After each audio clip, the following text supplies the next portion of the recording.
Welcome everyone to the second session in the gut health series. And I'm so happy to have Shweta again here. And trust me, she's hugely popular with the group. The previous session was, saw some very good response and people are extremely participative. So I hope that you find this session too interesting.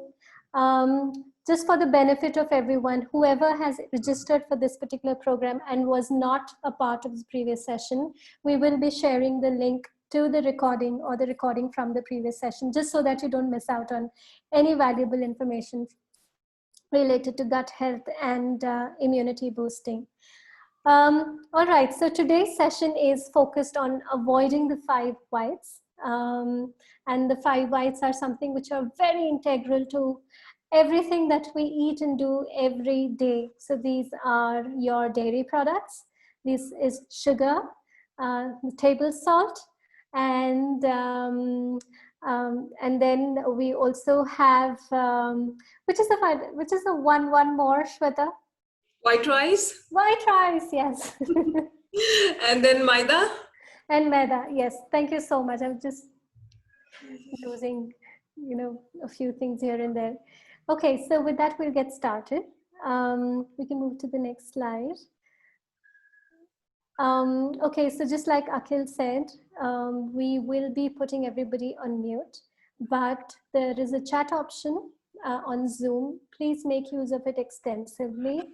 And as we go through the session, you might have a lot of questions. So feel free to use the chat window to post all of your questions as we go along, because we will be collating all of these questions and addressing them towards the end of the session. In case not in the session itself, in case we do not have time, we do have the WhatsApp group active, and all of these questions are answered through the WhatsApp group. So please feel free to write your questions there, and any comments, any suggestions, everything in the chat window. So please make use of that. The session is also being recorded, just so that we can make use of the recording, and the recording is made available to you for 15 days from now. We'll move to the next slide. Okay, so quick introductions. A lot of you would have already met both of us. But for the ones who have, it's their first session. So we have Shweta here, and she is a nutritionist, a certified nutritionist, and also a natural living expert. Well, it's quite interesting because she started off as a professional, as a fashion designer, sustainable fashion designer, and studied it at NIFT in Bangalore. But I think her interest in natural living, took her to becoming a nutritionist. And now she also runs an organization, a company called Sattva Fermentary with her husband. And we will be sharing information on how you can get in touch with her and see her work after the session. So Shweta, thanks again for coming back and allowing us to help you facilitate and share your information and your knowledge with others. I'm Anu. I am a permaculturist and a natural living enthusiast as of now. I'm not an expert at that. I'm very happy to be doing this job of a Sutradhar or a moderator, connecting people like Shweta to a larger audience who are willing and who have the intent of living more sustainably every day. And natural living is an important and a huge part of reducing our impact on the environment. And with that, I just wanted to introduce Swadhaarani, which is the organization through which we run these initiatives. So Swadhaarani actually means, the word means to hold, and Swa is self. So the word Swadhaarani actually means a self-sustaining ecosystem. And what we do is we help individuals reduce their impact on the environment. And we do that through a lot of knowledge sharing sessions. So every second and the last Sunday of the month, we run sessions. And these are formal sessions, 1.5 hour long sessions, which are essentially skilling sessions, so that you not just know about sustainable living, but you are equipped to lead a sustainable lifestyle. And the topics range from natural living to zero waste lifestyles to permaculture to waste management and so on. So yeah, with that, I think I'll hand over to Shweta. The session is 1.5 hours long, so we'll keep that in mind. Thank you so much for being here again. Shweta, over to you. Thanks for the warm welcome, Manu. Okay, let's start today's session. Sorry, there was a few minutes delay for me to log in.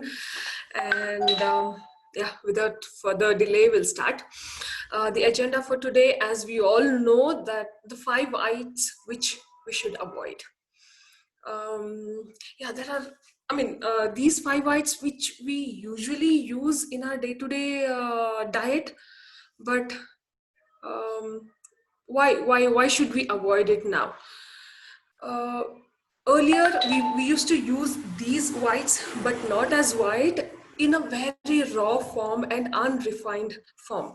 But now with this modern lifestyle, we have started refining everything, each starting from sugar to rice, our wheat, everything is so refined. We are like obsessed with the white color. But the natural things don't come in white color. So let's embrace the natural taste, natural color, natural taste, and adopt all these things and throw away these 5 whites from our diet. Let's see what are the what are the alternatives, and how do we go about it, and what are the health problems with these whites, and let's live a happy, healthy life. Okay, next slide.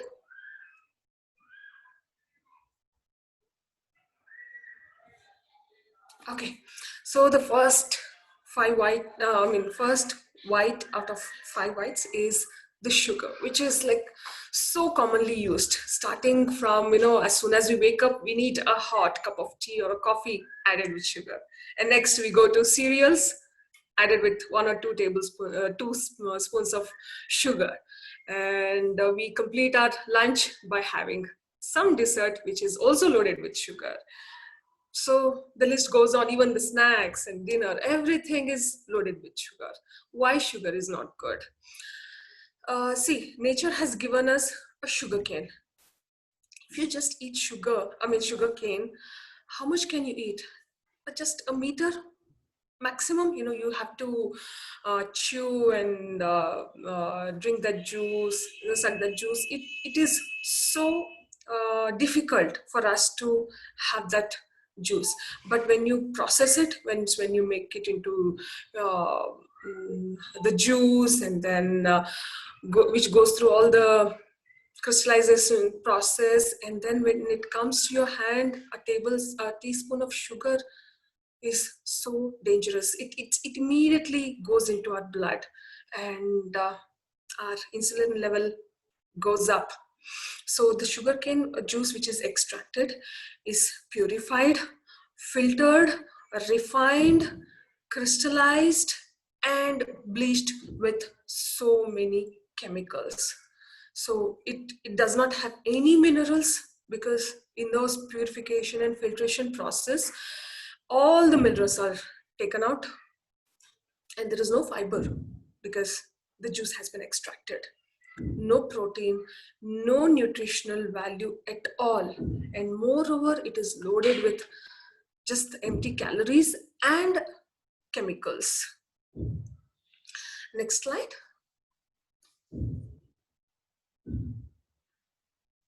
Okay, so what happens when we consume sugar? Do we just stop with 1 gulab jamun? No, we want 1 more. 2 is sufficient? No. 3, 4, 5, minimum 6. So that's what happens when we get hooked onto sugar. So it is so addictive, so addictive. It releases, why it is addictive? It releases the hormones called dopamine and serotonin, which will not stop with one jalebi. It craves more, it wants more. It is as addictive as cocaine. So Yeah, first of all, it activates the same parts of the brain, the Yes. pleasure centers as, Yes, it releases those happy yeah, hormones. yeah. And so what happens when we keep on eating gulab jamuns, jalebis, and all those things? What happens? So we end up becoming obese because our body craves for food or the sugars. When we start eating these desserts or the sweets, we will not know, our body doesn't know that what do you call, say that what do you call there is leptin in there is hormone called leptin, which sends our signal which sends signal to our brain when we eat. When it is like when we are full, leptin sends a signal to our brain that you're full, you should stop eating. But when we consume this sugar, there is a leptin resistance happening. The leptin doesn't work and our brain doesn't know that we have to stop. So we end up eating more and become obese. And when we consume more sugars, there is a fat which is called as triglycerides, which enters our bloodstreams and forms a fat in our blood vessels, which is the cause for heart attacks, strokes, all heart related problems is because of this fat. And we all know sugar is directly linked with diabetes. Yeah. And there are proteins in our body called ecogen and elastin. Those are the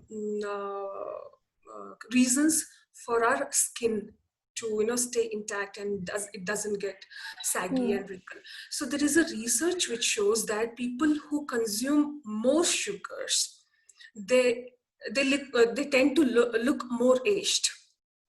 When you Okay. consume more natural food like fruits and etc., the person, if you compare who is a fruitarian who eats more of fruits, and if you can compare a person who eats more of sugars, same Mm-hmm. age, even if you compare a twins also same age, the person who eats more sugar, their skin is very much wrinkly, full of acne and saggy. Okay. For example, I have included a lot of fruits in my diet. 40 to 50% of my entire Mm. day's diet is fruits and salads. So I recently met a friend whom I met her like say 1.5 years ago. So she was saying, Shweta, there is some change in your skin. There's some change. I said, no, just I have quit dairy and went on plant based. She said, no, I have seen you after you went on plant based. Still, there is a change. Mm. That's because Mm. I started consuming more of fruits. So my Mm. skin quality has improved. So trust me, trust this. You see that is one of the secrets to reverse your age, physically, and with the change Yeah. you see in your skin. Okay, Yeah, I think in the long run it's more pocket friendly also because it's more it's healthier, and definitely. you stop ending up spending so much on cosmetics or products off the shelf. So yeah, Seriously, makes sense. and I do not have any moisturizers, at my place at all. I just threw it away and I did not buy it again. So my skin Mm. is naturally moisturized, so I don't require any moisturizers. Okay. So next thing. So when you go to dentist, when you take your children to dentist, what do they say? Do you eat a lot of sugar? So that's Junk. because, yes, especially sugar, chocolates, Mm. candies. So the Mm. reason why they ask is when you consume a lot of sugar and candies, it creates that an acidic environment in your mouth, and which will kill the good bacteria in your mouth. So that is the reason why tooth decay is very much common to those who consume a lot of sugar. Okay, and it is also one of the causes for cancer. So there is a research done when there is on cancer patients, when you cut off sugar from their diet, the multiplication of cancer cells have been slowed down. That's Okay. because cancer cells feed on sugars. Okay. So that is one of the trick to, when dealing with cancer patient, you totally cut off the sugar from their diet. And fatty liver, which is so common now these days. Everyone is complaining about fatty livers. One of the reasons is excessive sugar intake.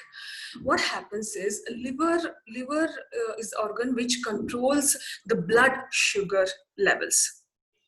And whenever there is excess sugar, it stores in the liver as a form of glycogen. And there is a limit for everything. So when that limit is crossed, that glycogen turns into fatty acids and it gets deposited on liver. So that is one of the reasons for fatty liver, which we all are, which most of the people are facing now these days. Next slide. Okay, yeah. So how do we go about it? How can we live without sugar?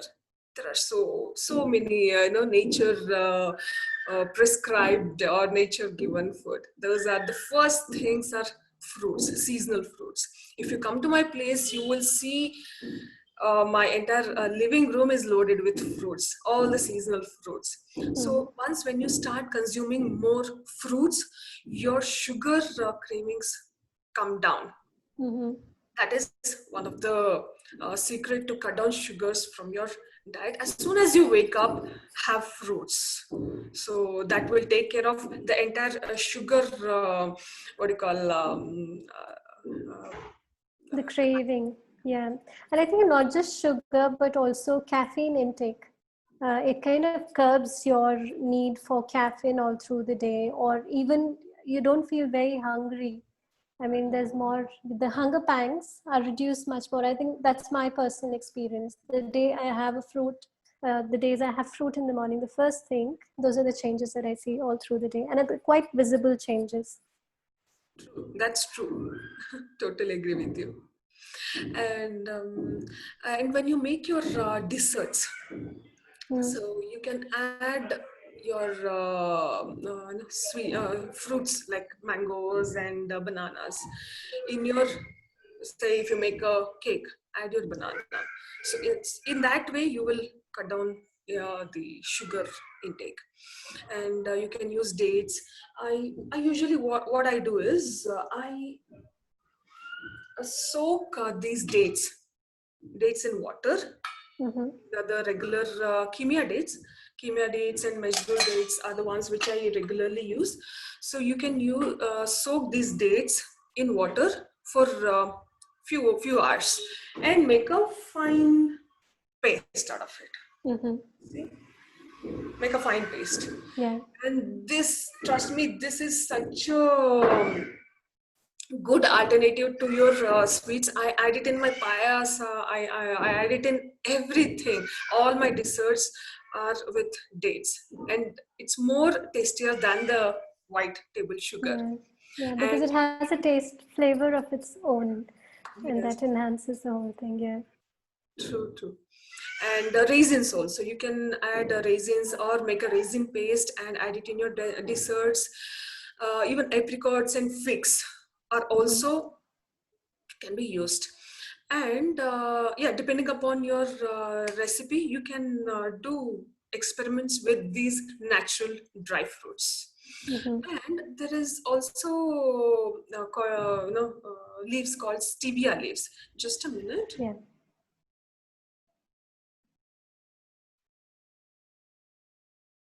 Okay, so stevia leaves. Do not again go for the stevia, the processed stevia sugar or the stevia drops. Sorry about that. So this, do not go for the stevia drops or the Yeah. stevia Yeah. sugar. Always go for the stevia leaves. You Can you also see? get them in powdered form. Yeah. Yeah, do not go for the powdered form. Go for this naturally dried stevia leaves.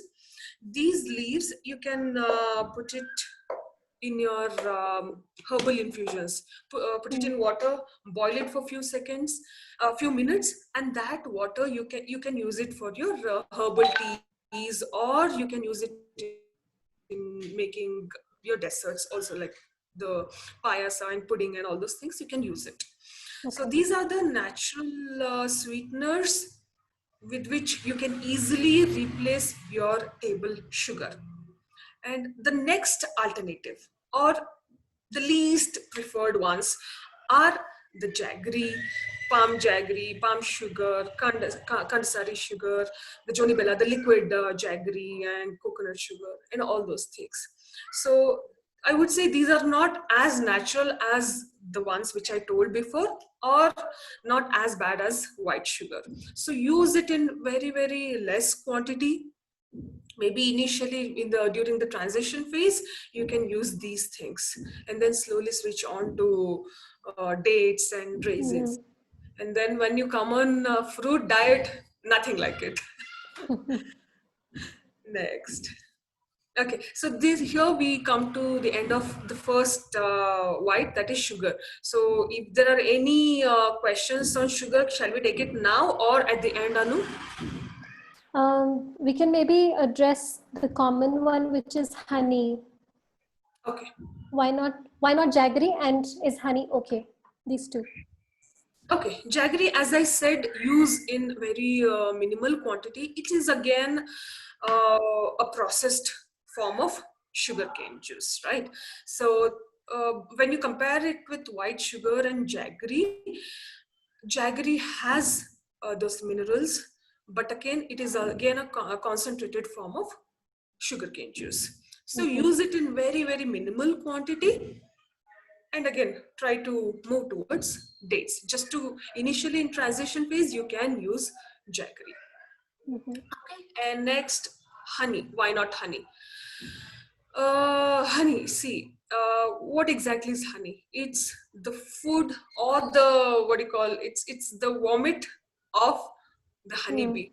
Okay, so why does honeybee collects honey? It goes to each and every flower, takes out the nectar, and what it does is it mix it with its saliva. Okay, I'm the first honeybee. I go to flower, sucks the nectar, and with the help of my saliva, I make it into a sticky form of liquid. Okay, then I pass it on to my friend or a companion. Next, second honeybee, I pass it on that liquid to the next honeybee.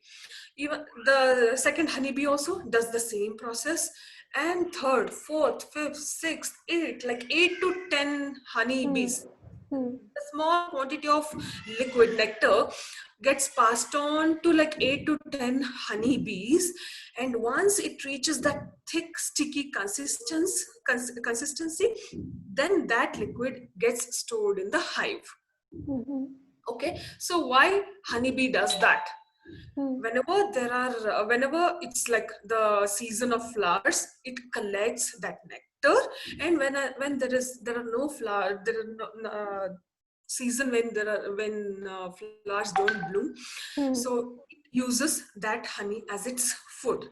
And we selfish people, go with the fire stick and kill those honeybees and steal that honey.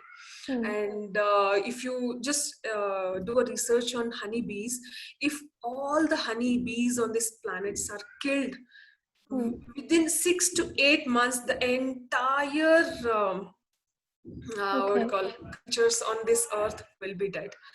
They are like So what I'm hearing is that honey inherently is not bad, but the process is an unsustainable process for life or the bees on the planet, and that's why it's not advisable. Is that what I'm hearing? Yes, and also it's not required for our body. Nature knows what to give, so it's not our food, and it's not ethical to steal that food. Okay. If you might have seen the beehive somewhere near to your house or in your village, once the honeybees vacate that beehive, there is still a small amount of honey still left. that is for you to Consume. enjoy. So if you get that kind of ethical honey, yes, use it, but not by doing this unethical process. Okay. Yeah. And next, shall we go to the next white? Sure. Okay, salt. Okay, we all know that free flowing white salt, which doesn't get stick to our hand. Why do we need that? If you go back to our moms and great, grannies and great grannies, they never had any problem putting that salt, and it gets stuck to the hands, and you just wipe it off. There is no problem. Okay, so now we have started using this white iodized salt. What exactly it is? It is just a crude oil extract, which is extracted from crude oil, and it is heated up at very, very high temperature of 1200 Fahrenheit, and maybe even more.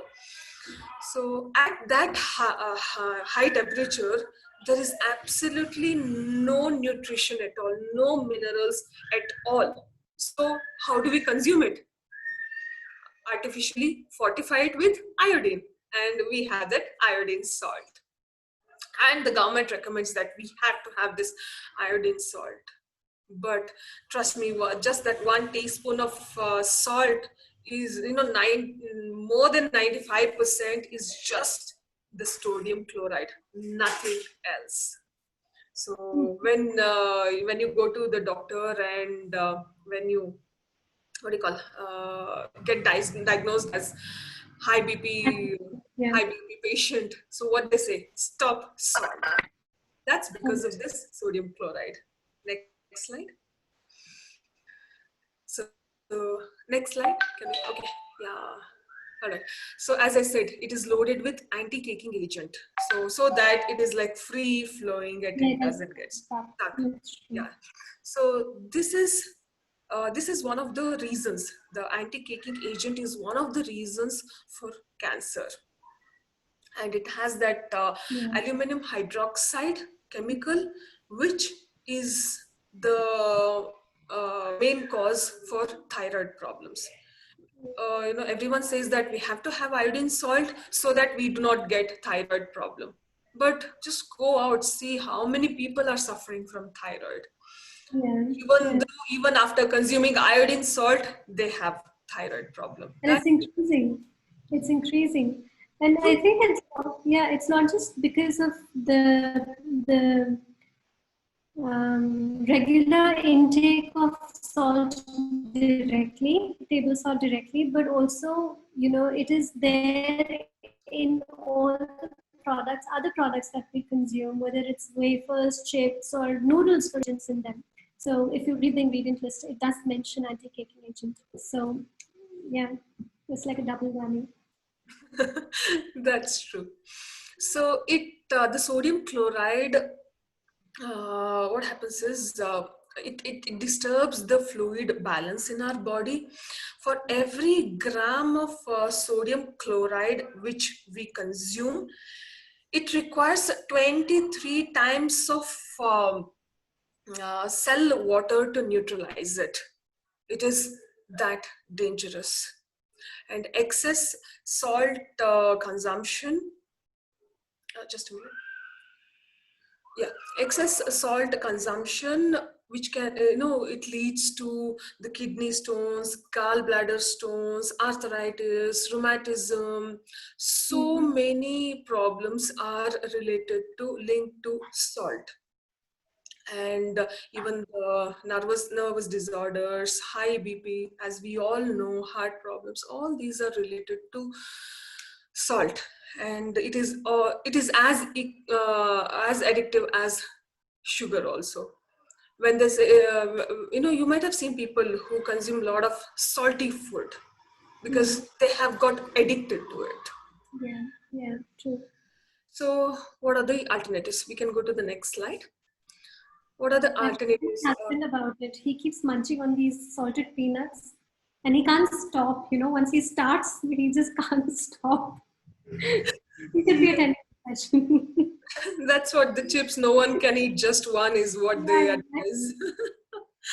As we spoken in the last session, that the combination of sugar, salt, and oil, that is they come to that optimum combination wherein you just don't stop at one chips.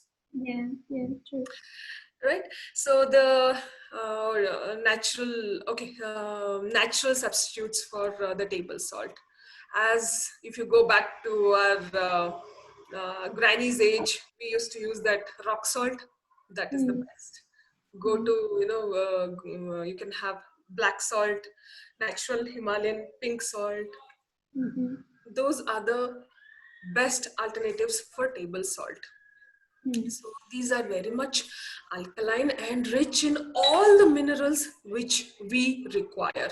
We don't specifically need only iodine salt. These, they say that the Himalayan salt has around 80 to 90 minerals in it. So iodine is there, and all other minerals are present in this natural salt. We can our body, if we have a very good gut system, we mm, can digest this inorganic form of salt. Any salt is inorganic. If we have a good gut microbiome, then we can digest this salt. But unfortunately, as we spoke about gut health in the last session, as most of us do not have a very good healthy gut, we cannot digest these natural salts. mhm, What is the solution? We need to have a bioavailable form of salt. mm, That means the inorganic form of salt is converted into bioavailable form. When we take it, it is easily digested in our mm. body, and we get maximum nutrition, maximum minerals from our body. So how do we go about biosalt? I'm not sure if I've spoken about biosalt in my last session. So We did touch upon it. In fact, we do talk about it a lot when we talk about ferments, and okay, okay. Shalendra also talks about it quite a bit. Yes, yes. Yeah, It is his invention actually. yeah. He is the what do you call patent. He has that patent right. Shalendra, you're there in the session. You better get it patented. Huh? It's getting very popular. So this is the black salt which I use in my kitchen, and the pink salt. Okay, so how do we make this biosalt? First of all, oh my god. Okay, these Okra. are the okra. Yes. Okay, in a clean glass jar, you need to soak okras, which are slit in between. I'll show it to you. Just a minute. The jar need not be airtight, but as I do not, I know I was running short of the other jars, I use this airtight jar. So you need to slit.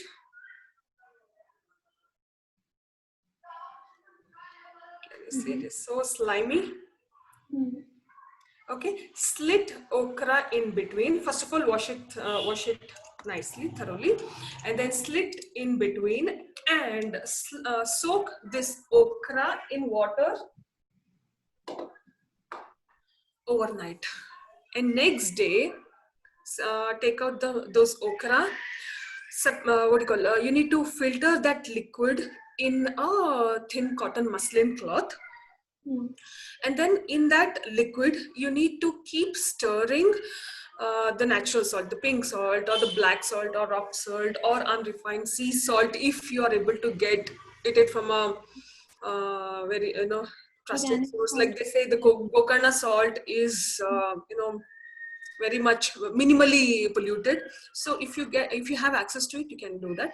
Okay, you need to keep stirring this salt in that okra slime until it reaches the saturation point. Mm-hmm. Keep stirring continuously, and it reaches that stage wherein it takes no salt further. Yeah. Yeah. So when it reaches that stage, filter the liquid and keep it in an airtight keep it in an airtight bottle like this. Okay, and this you can store it for a week so that the enzymes in it feed on that salt and that starch and makes that salt bioavailable. And this liquid, you can use it in your cooking. Say you're cooking your dal. Once the dal is cooked, you have put in all the masalas and everything is ready. Turn off the stove and then add this liquid.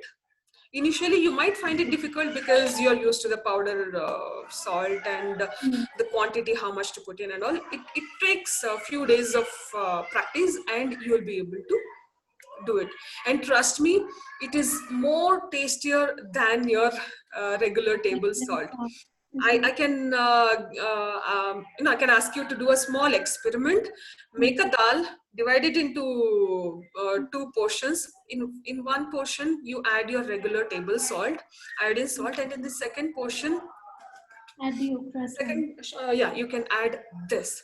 So you will definitely see the change. Just a minute.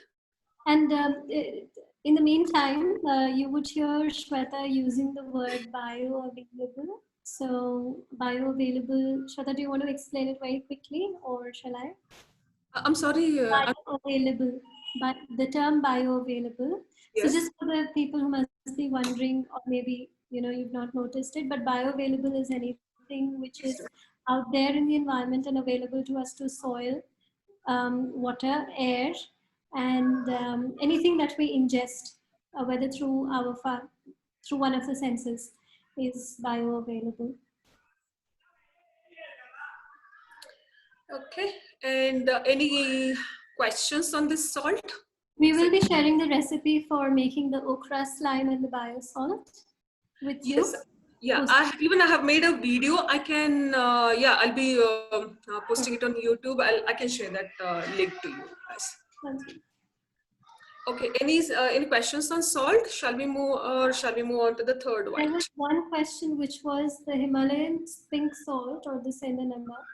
These different salts, they're not very salty. So is it okay to add extra? No problem. Initially, no problem, but again, you can, as I said, it is addictive. You can slowly reduce the quantity. What's the shelf life of the biosalt? Pardon me? I'm answering the questions. Don't worry. Sure. All right. Thank you, Salinda. Okay. And yes, let's move on to the third white. Next slide, please. Okay. The main culprit here. Yeah. Can't stop eating our cookies, we can't stop eating our pizzas, we can't stop eating our bread, all the bakery items, everything. So Maida, same as sugar, this also does not have any nutritional value. There is no bran, no germ, absolutely no nutrients at all. So it goes through a heavy refining process in which it gets in contact with so many harmful chemicals also. The chemical which is called as sodium metabisulfate is the chemical which Maida gets in contact during this refinement process. And it also has a chemical called alloxin, which destroys the beta cells in our pancreas, and it is very much toxin to our body. And as we all know, it is so much glutinous. It has gluten. So there are so many people here who are allergic to gluten, including me. So I was so much allergic to this gluten. I didn't even know that I had this allergy. So whenever I used to consume chapati or bread, I used to really have a very bad problem. I used to have this bloating, gastric problem. I never knew. So I started slowly understanding that. Yeah, then I came to know that, oh, this is the problem. This is the culprit. So this is all, as it is so glutinous, it's called as glue of the gut. It causes this congestion in our digestive system, due to which we have so much of digestive related problems, and it is also related to diabetes directly. And as I said, it goes through the refinement process. It is very much acidic. So many digestive related problems are related to Maida. So how do we go about the substitutes? How can we stop Maida? The best alternative would be wheat flour. Wheat. So again, wheat is also glutinous, so you will not be able to digest wheat. What you can do is go for a sprouted wheat flour. Either you can sprout wheat and get it milled, or you can go for a sprouted wheat flour. Sprouted and cold pressed milled. This you can use it for your regular chapatis, and baking also you can use it. And we can go to the next slide. So the sprouted wheat flour, even we can go for sprouted millet flour, sprouted ragi flours, etc. These can be easily substituted with Maida. And we'll go to the next white.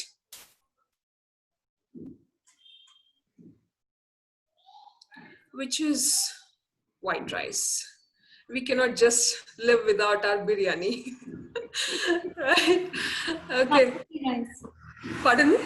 There are people who are about white rice, irrespective of what kind of white rice, whether it's local or not local. And then there are people who are only about the basmati rice. Yes. Shiny basmati rice. Yeah. True. It has to, when you cook that white rice, it should be like the jasmine flour. True. Okay. So same as Maida, even this does not have any nutrients. It does not have its bran, it does not have germ, no, it does not have its endosperm. It has only the endosperm and the starch. Everything has been taken out. So when you are diagnosed with diabetes, what the doctor says, no rice, just cut on rice. That's because of this starch. So why do we actually go for white rice? Because it is easy to cook. Just put water and rice and put it on cooker, and it's done in few whistles. It's easy to cook and it's very tasty. If you go for brown rice, you have to chew. It is so hard. So white rice is what everyone prefers. The taste is good. Increased shelf life. What happens is when you take out this bran and the germ, the shelf life increases. When you have that germ, it tends to get rancid. Yeah, it turns rancid. So that's the reason they take out this germ and bran, and the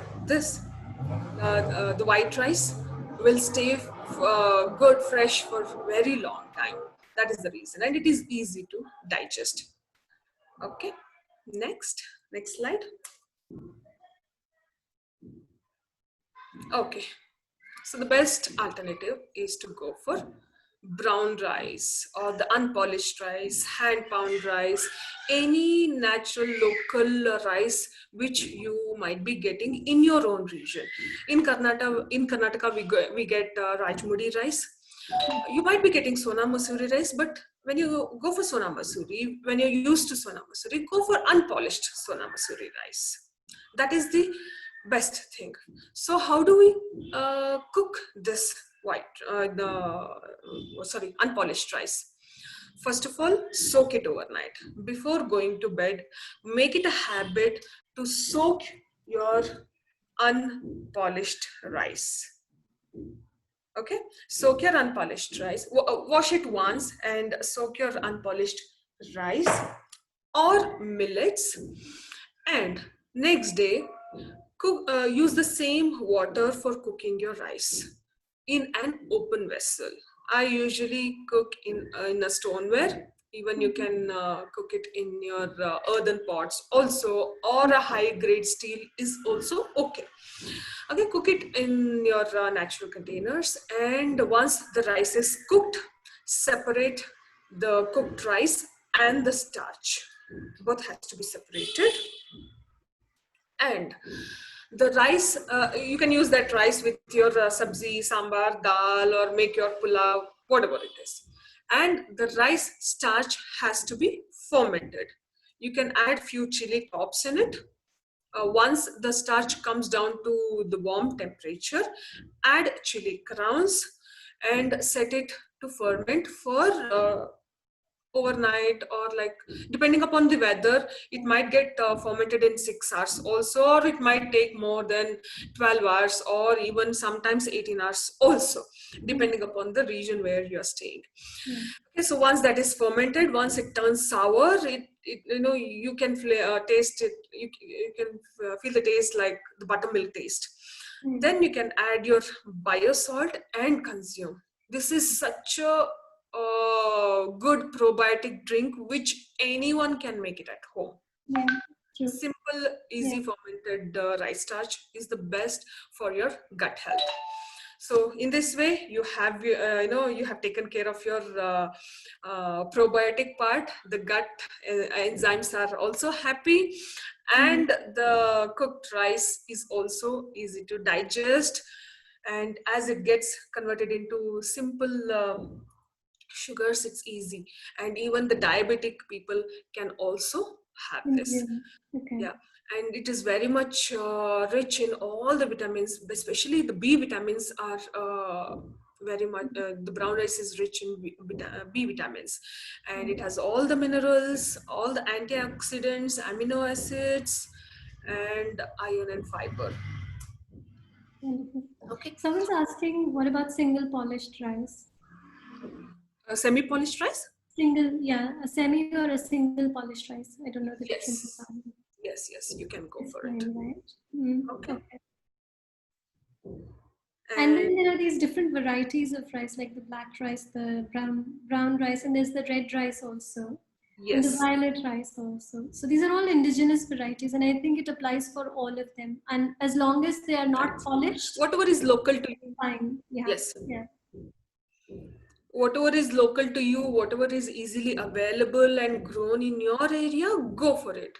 But not the polished, semi-polished or unpolished. And the process remains the same. You soak them overnight, you cook them, separate the starch, and then you ferment the starch and you consume the rice. So it's the same process that needs to be followed for all of them. Yes, true. And next, white rice you can soak only for half an hour to 1 hour. That would be enough. Whole grains you have to soak for 6 to 8 hours. But yeah, we should avoid white rice, right? We're not talking about white rice. No, you are asking about the processing, so I told about white rice. Sure, thanks. Okay. Thank you, Shailendraji. Okay, next slide, millets. Okay, now everyone is talking about millets. So we used to have this millets in our great grandma's time. They used to have millets only, so that's the reason they were like so healthy. So it is non-glutinous. It is good for those who are gluten allergic. You can make your biryanis also with your sprouted millet flour. You can make chapatis and rotis also. Biryanis with flour? Can you make? Millets. You can make biryani with millets. You can? Oh, okay. Yes. Okay. I connected you separately on this one. Definitely. So I was thinking about, making a video or some on a live session on all these things, all the healthy things which I make, so that everyone can get benefited with this. Maybe I'll keep posting about these things in future. Yeah. So we can have Very these beautiful. sessions. Yes. Thank you. Okay, and as you know, they are very much alkaline, and they're very much rich in all the minerals and all the nutrients like copper, magnesium, phosphorus.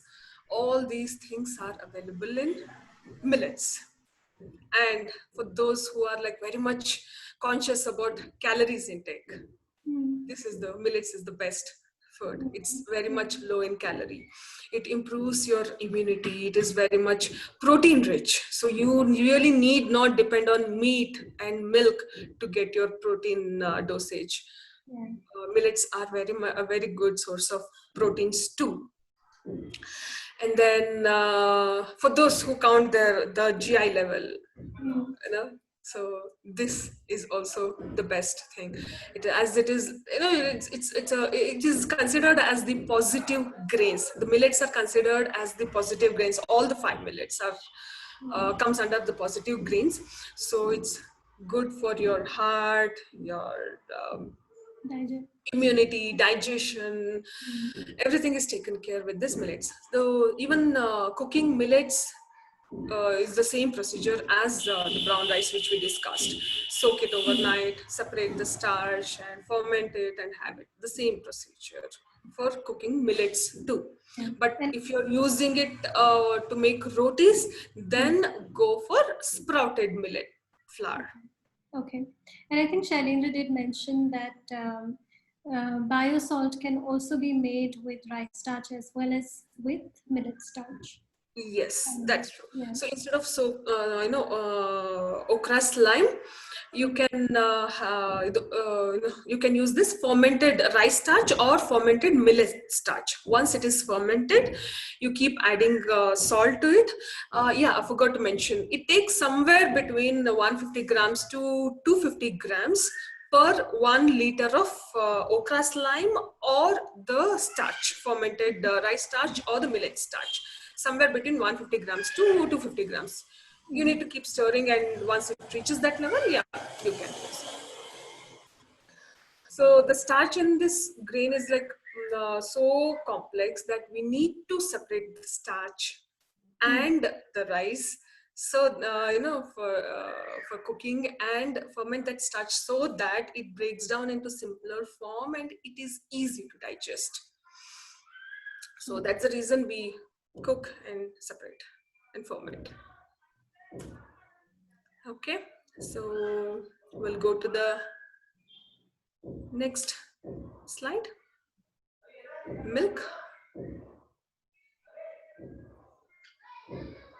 Okay, here comes the main culprit for all your bone related problems, all your lungs related problems, and digestive related problems, and early puberty in young girls.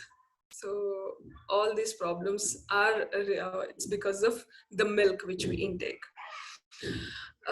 First of all, cow's milk which we consume has the growth hormones. If you compare a human child with the calf, calf reaches that level within 18 months, the adult age within 18 months. But whereas a human child attains that adult age in 18 years. So if you look at the growth rate, the calf grows at a very high, it grows very fast. So your calf requires that kind of growth hormones, which is present in its mother milk. But when we consume that milk, you know what happens? Unusual growth happens.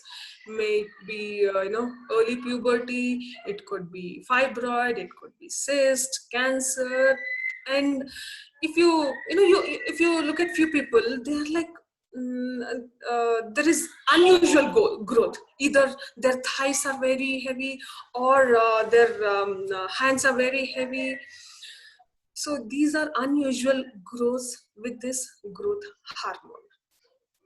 Okay, and on top of it, it is loaded with steroids. The cows are injected with steroids and antibiotics and unnecessary things so that it can produce more milk.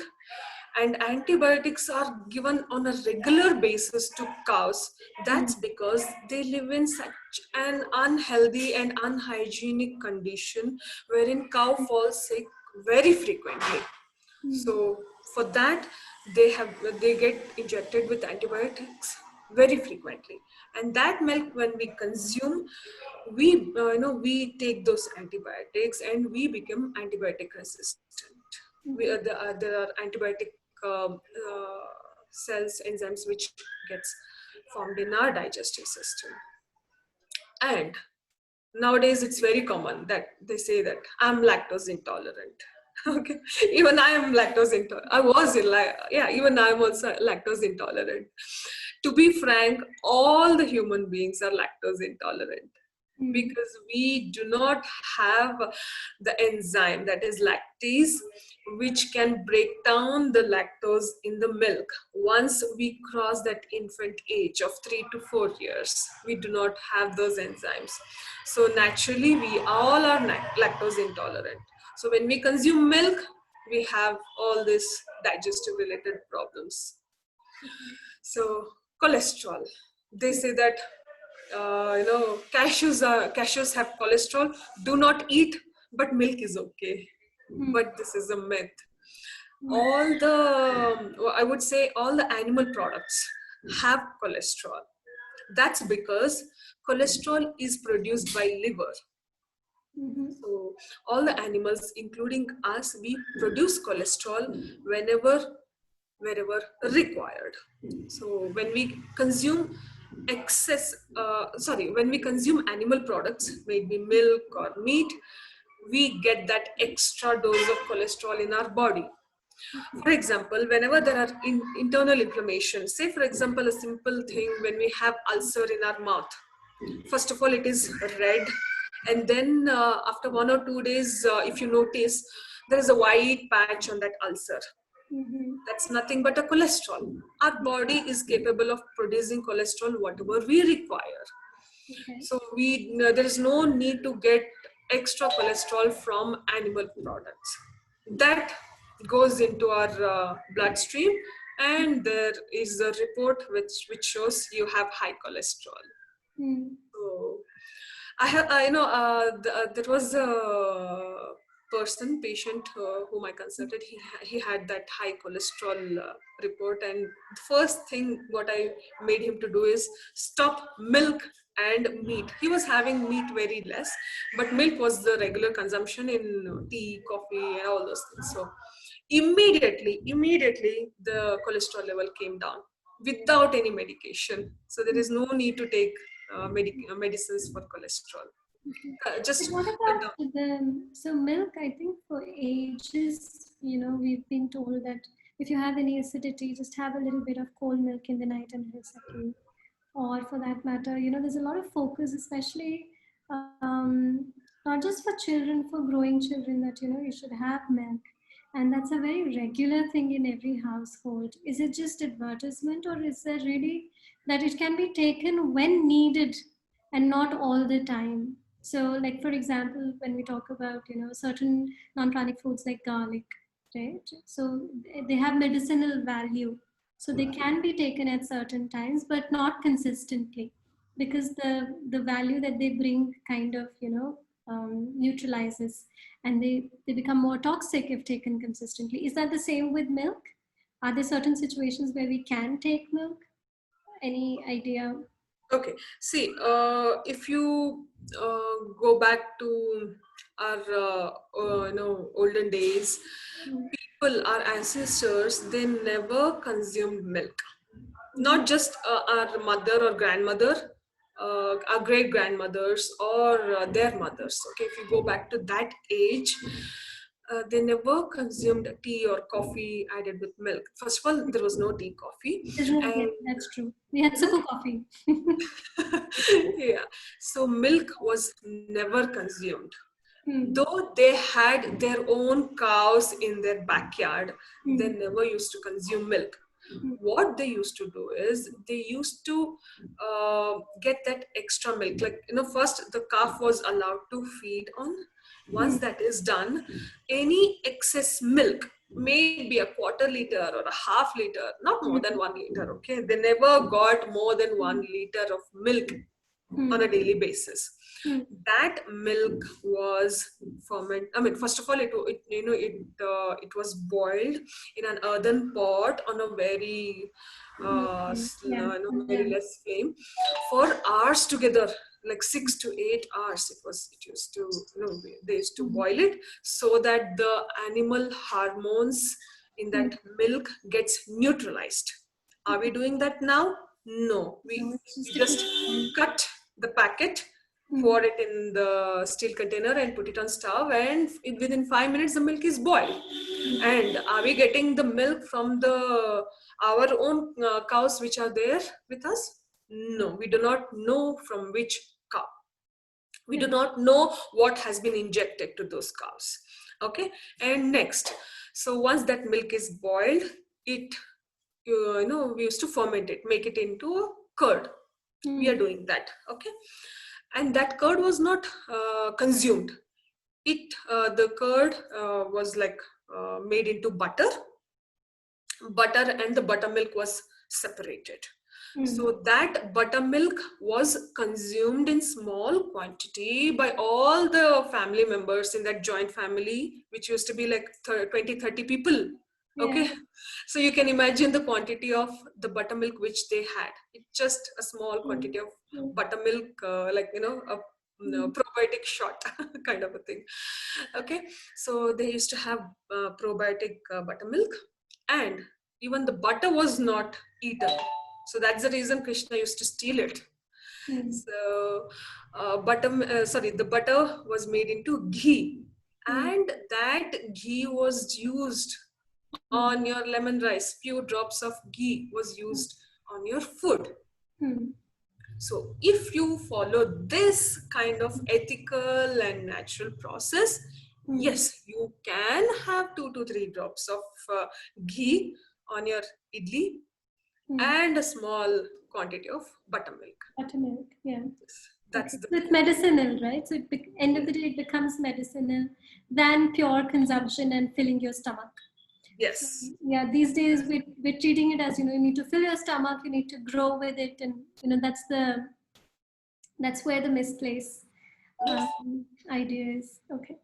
We have so many plant-based supplements for calcium and protein. You really need not depend on all these things, and moreover, the calcium and protein in milk and meat is not digested by our body at all. So to neutralize the acidity of the milk and meat, our body is taxed. The minerals from our bone is taken to neutralize the side effects of milk and meat.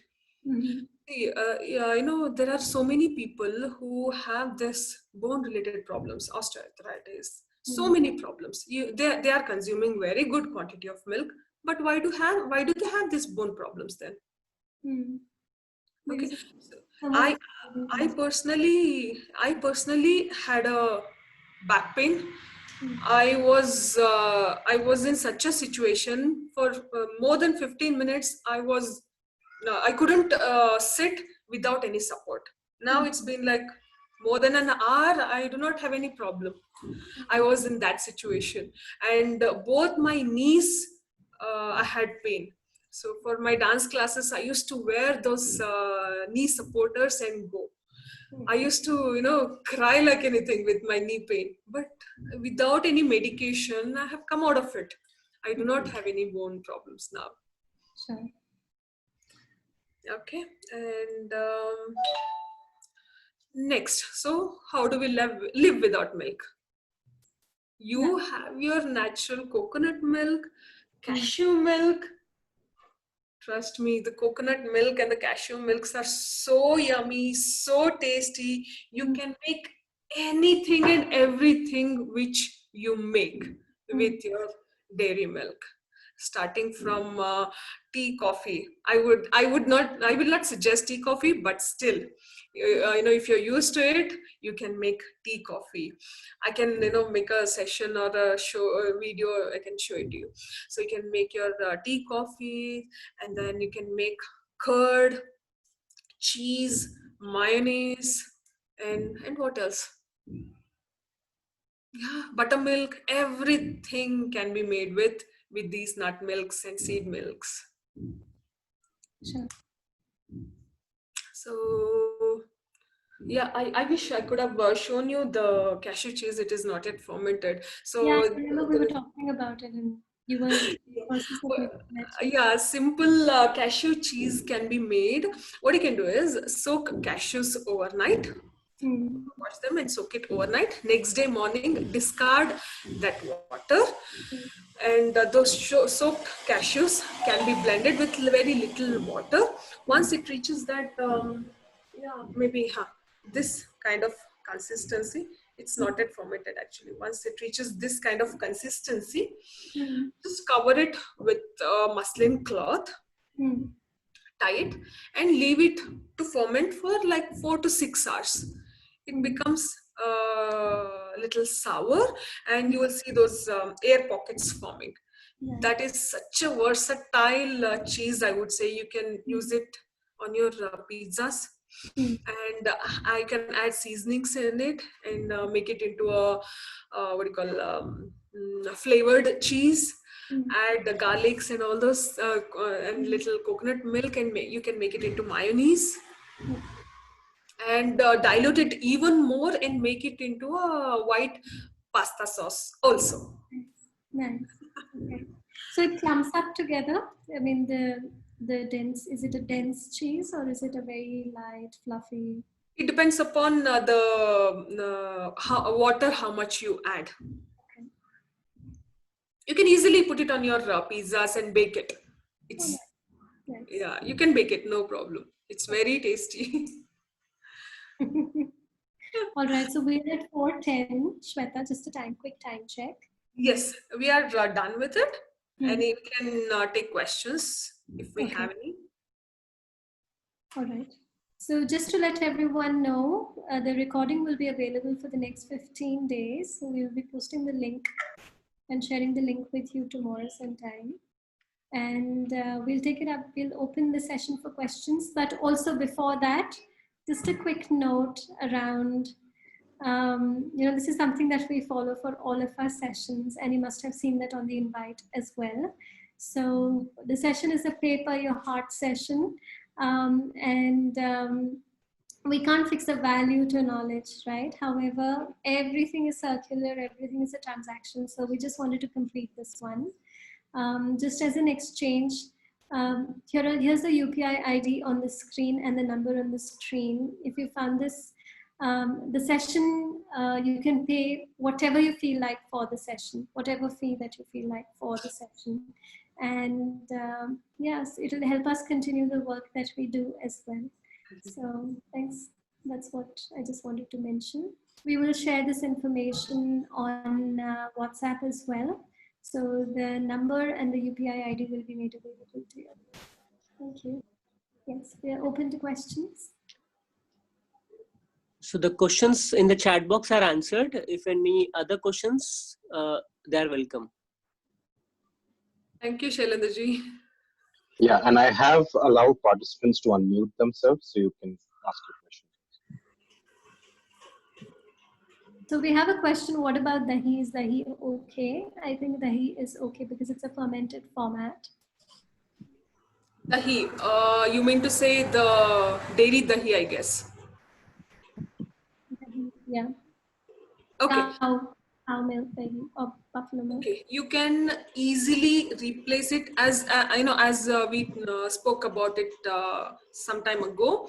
Even curd is also not digested by our body. So the best way to have curd is to make peanut curd or cashew curd. What you can do is soak peanuts or cashews overnight, and next day morning discard the soaked water, and then make cashew or peanuts into a fine paste, blend it. And yeah, if you're using peanuts, you can sprout it a little bit, if if you're using peanuts, and then blend it into a fine paste. Then dilute it with water, depends upon the consistency which you require. I usually make a thick curd, and whenever I want, as per my dishes, I dilute it and use it. Okay, so dilute it and boil it on a very sim flame for say 3 to 5 minutes. Boil it properly, and then take it off from the stove. Once it reaches the warm temperature, you can add your culture. You can put the chili crowns in it. So I have seen, I mean, few people have come back to me stating that the curd doesn't get set properly. What you can do is, a small trick which I follow is, make a coconut milk, put chili crowns in it, a small quantity of coconut milk, put chili crowns in it, and set it aside to ferment for like say 4 hours or so. Okay, once that is fermented, take out the chili crowns and use that fermented coconut milk in your cashew milk or cashew milk or the peanut milk to set it. Use this as a starter or culture to make peanut curd or cashew curd. That works very well. And even few people have tried adding the idli batter or the dosa batter also. They say that even that has worked. I did not try personally, but you can use that batter, a little bit of that batter in your cashew milk or peanut milk. Okay, any other questions?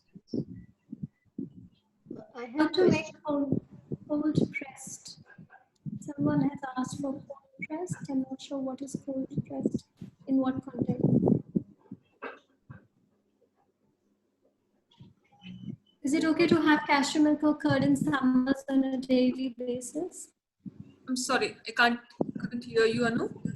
Is it okay to have cashew milk or curd in summers on a daily basis? Yes, definitely. As I said before, none of the plant products, maybe nuts, seeds, any product which comes from plants, do not have any cholesterol. So you can use peanut curd and cashew curd or coconut buttermilk on a daily basis. I do it, so no problem at all. You need not worry about cholesterol at all by consuming, cashew milk, cashews.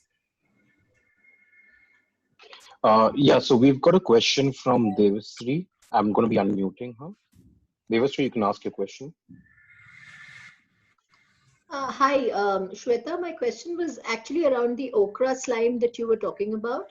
So how much can we make in one go, and does it need to be refrigerated, and how long does it last in a natural environment if I keep it on my kitchen counter? The okra slime, right? Yes, the okra slime. Okay, so first of all, you will add okras in the water.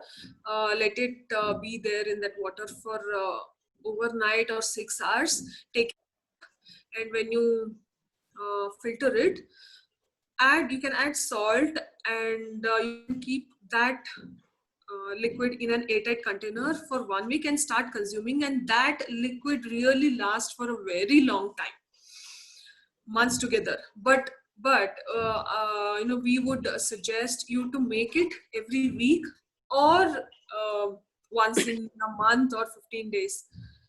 Consume it as fresh as possible. So does it need to be refrigerated, or can I just keep it outside? Okay, no refrigeration required. Fair enough. Thank you. Without salt, it will spoil. You have to add salt immediately after filtering the slime.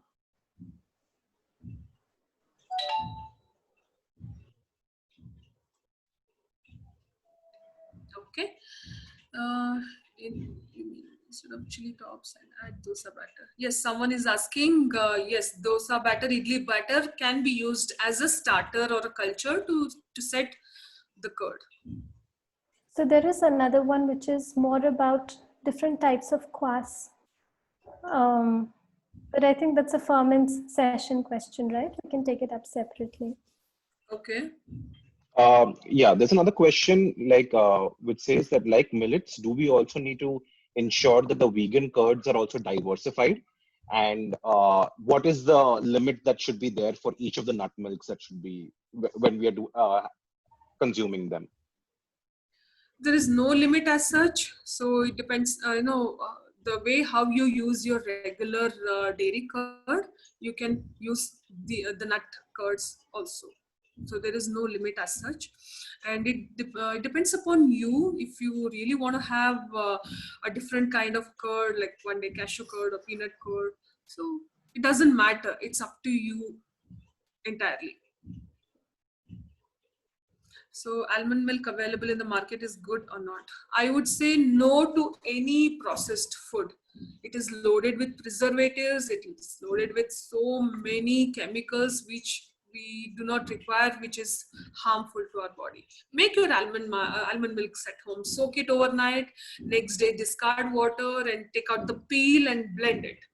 So and again, filtering is up to you. If you feel it is very much grainy, you can filter it. Otherwise, if you're using that almond milk to make any of your desserts, then you can use it directly. It's up to you. Cashew milk and peanut milk do not require any filtration. But coconut milk and coconut milk, yes, you do. You need to filter it out, filter the fiber. And almond milk, it's up to you. It's optional.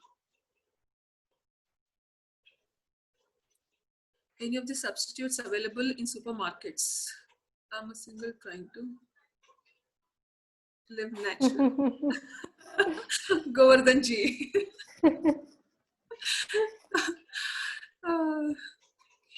Even if you're single and living alone, Govardhan ji, you can, soak cashews and peanuts. Find other people, find a community. That's what I would recommend. I'm in Bangalore. I'll jump into Govardhan Shweta. ji. You're in Bangalore, Shweta is in Bangalore. I'm sure Shweta can help you. I know Govardhan ji, you're asking these questions.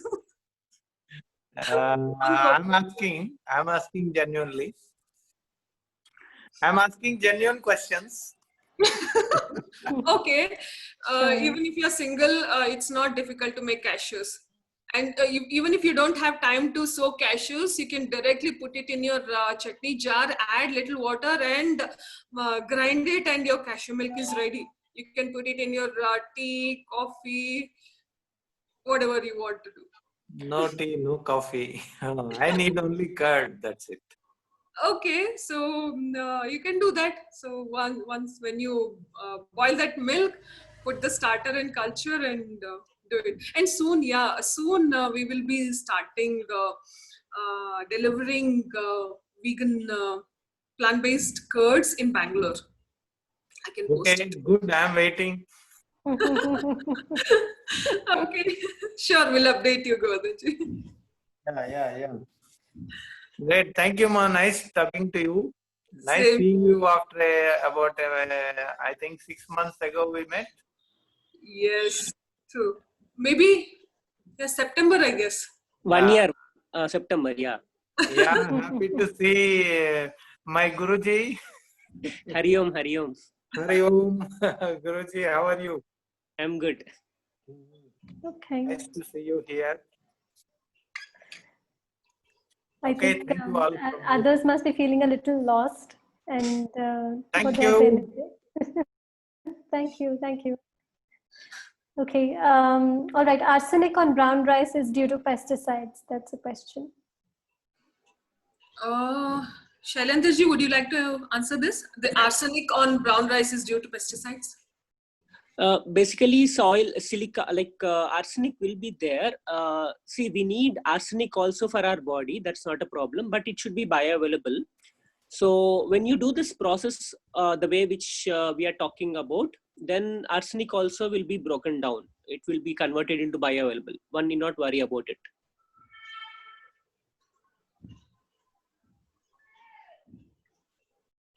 Okay. Sure. Lakshmi Babu. Okay, if you're in Bangalore, yes, definitely we can. Right now, yeah, we are doing fermented stuff, fermented pickles and drinks. We are, we are delivering in Bangalore. And next, there are few things in pipeline wherein the food service, the lunch services is in pipeline, and the vegan milks and curds is also in pipeline. Please do follow our page, Instagram page Sunavik and Sattva Fermentary. I will share the details. And YouTube channel is in process. I will keep posting all these videos and health talks. You can get in touch with me, and yeah, I do take consultations for any of your what do you call disease reversals and any health related detox or any to achieve any of your health goals. I do take consultations. Yeah, that's about it. Great. I think we are at 4:25 right now, and we will be sharing all the links, also how to stay in touch with us also after the session, and give us until tomorrow to share the recording link because it takes that much time for us to process it. And then if you have any questions, we will keep the chat window open for questions till 4:30, right? Till morning tomorrow. Till 9 a.m. tomorrow in the morning. Please post all of your questions there. That's that. So if that's all, if we don't have any more questions, we will close the session 5 minutes early and give back the 5 minutes. So thank you so much for your time. Thanks, Shweta, for being here again. Thank you. No, thank Shailendra, thank you so much for being there. Thank you. Hari Om. Thank you, Shailendra. Thanks, Akhil. Yeah, there you are. We see you finally. All right. Thanks everyone for your time. It's a Sunday. It's a day to be with family. And thank you so much for your time. Bye-bye. Bye. Bye. Thank you. Thanks, Akhil. Yeah, thanks, Akhil. Thank you. The silent person. All right. Bye, everyone. Bye. Have a good day.